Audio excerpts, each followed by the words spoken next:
one of the most dreaded and infamous shrines in Nigeria, the Okija Shrine. The killings associated with the shrine and other untold events in the place gave birth to the discovery of other shrines in the community. It was August 2004. Armed police officers stormed one of the most feared places in Nigeria. What they found inside shocked the entire country. Skulls, remains, shrines hidden deep inside the forest. Stories of politicians, stories of blood oaths, stories of people who entered with confidence and left in fear. Within days, newspapers across Nigeria exploded with headlines. Television stations could not talk about nothing else. Suddenly, one small community in Anambra State became the center of national controversy. The name was Okija, and at the heart of it all stood a place many people believed held the power to judge the living and the dead, the Okija Shrine. For some, it was a place of justice. For others, it was a place of fear. Some believed it exposed liars, others believed it killed them. Some saw it as a sacred part of Igbo spirituality, others saw it as evidence of something deeper. But behind all the controversy lies a question very few people have ever asked. What really made Okija Shrine one of the most feared places in Africa?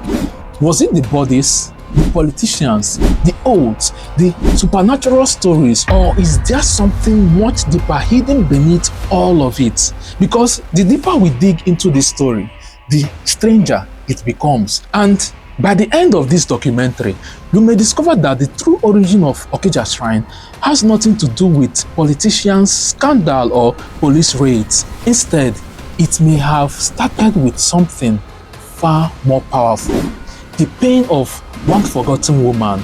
But before we get there, we have to start with a day Nigeria went looking for answers.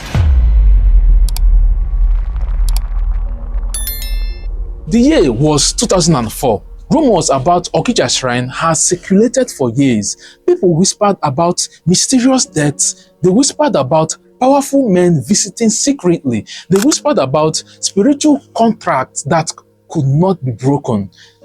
Then authorities decided to act. When security forces entered the shrine complex, they found dozens of remains and skulls. Pictures quickly spread across the country. Panic followed. For many Nigerians, the conclusion seemed obvious. Surely, this was evidence of ritual killings. Surely, something terrible was happening inside those forests. But almost immediately, another explanation emerged. Local custodians of the shrine insisted that many of the remains were not murder victims. According to them, individuals who died after swearing false oaths or violating spiritual covenants were sometimes brought there according to traditional practices.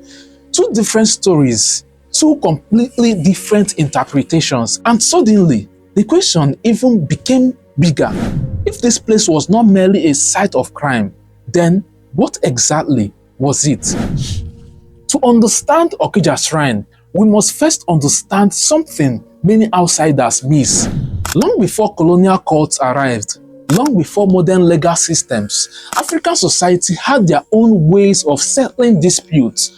Among many Igbo communities, spiritual institutions often played that role. And according to believers, Okija Shrine was one of the most powerful. People came there over land disputes, debt disputes, business disagreements, family conflicts. Sometimes, two people would stand before the shrine and swear an oath. Each person would declare their innocence. Then they would leave. If your hands are clean, you will leave. If you stole the money, you will swell and burst. Nothing happened immediately. Life continued. Days became weeks. Weeks became months. But everyone involved believed something terrifying. If anyone had lied, the shrine would eventually judge them. No police, no courtroom, and not even a judge.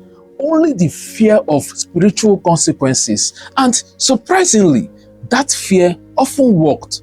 People who refused to obey court rulings sometimes obeyed the shrine. People who denied debts sometimes paid after swearing before it. And this raises another question. If ordinary villagers feared the shrine, why were some Nigeria's most powerful politicians linked to it? As investigators dug deeper into the Okija story, allegations began surfacing. Some reports claimed politicians had visited the shrine, others claimed political agreement had been sealed there before. There were even accusations that certain public officials swore oaths before traditional deities. Whether every allegation was true or not almost became irrelevant because the public already believed something shocking, that some of the most powerful men in Nigeria feared the shrine as much as ordinary villagers. Think about that. Men protected by wealth, men protected by influence, men surrounded by security. Yet, according to countless stories, they feared breaking promises made before Okija Shrine. Why? Because power means very little when someone believes a spiritual force can follow them anywhere. The stories multiplied, the mystery grew, and soon Okija Shrine became something much bigger than a local religious site. It became a national symbol, a symbol of the hidden relationship between power and fear. But how did a shrine in a small community acquire such reputation? That answer lies deeper in history. The reputation of Okija Shrine was not built overnight. It was built through stories. One story became 10, 10 stories became 100. A trader swore an oath, later he died. People connected the two events. A businessman broke an agreement. Months later, misfortune struck. Again, people connected the dots. Whether coincidence or supernatural intervention depended entirely on what you believe. But perception is powerful, and perception created by fear. Soon, people traveled from distant regions seeking justice, not because they trusted the shrine's power necessarily, but because they feared what might happen if it was real. And fear can be stronger than certainty. The shrine's reputation crossed Anambra, then Igbo land, then Nigeria. Eventually, people who had never visited Okija still knew its name. Yet, there remains a deeper mystery. How does an ordinary shrine become one of the most feared places in Africa? What happened at the beginning? What event started all this? For that answer, we must leave behind politicians, newspapers, and police investigations and travel back to a story preserved in the traditions of Okija itself. A story that begins with heartbreak.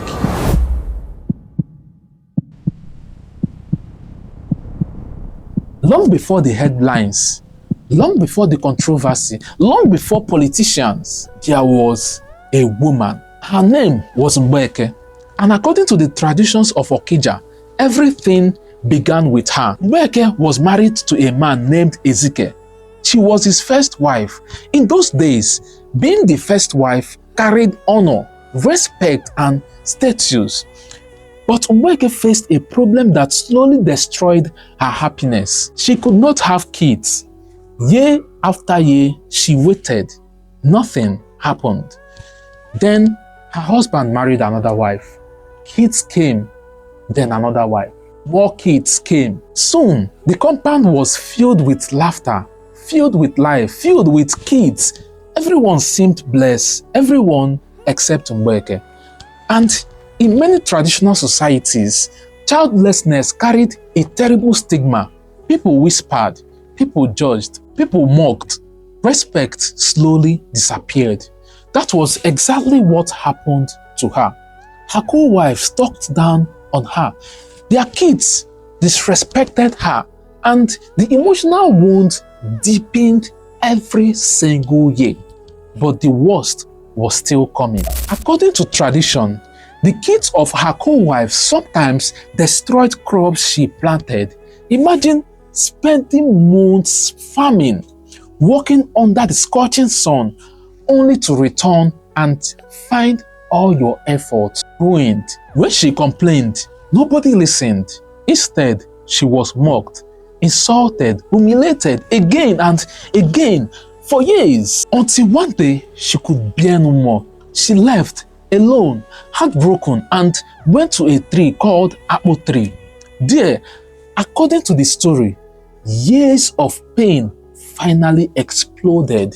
She cried, not ordinary tears, years of suffering, years of rejection, years of loneliness.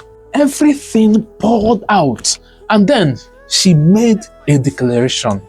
If those responsible refused to tell the truth, then let the Spirit judge between them. What happened next would change Okija forever. According to tradition, strange deaths began occurring.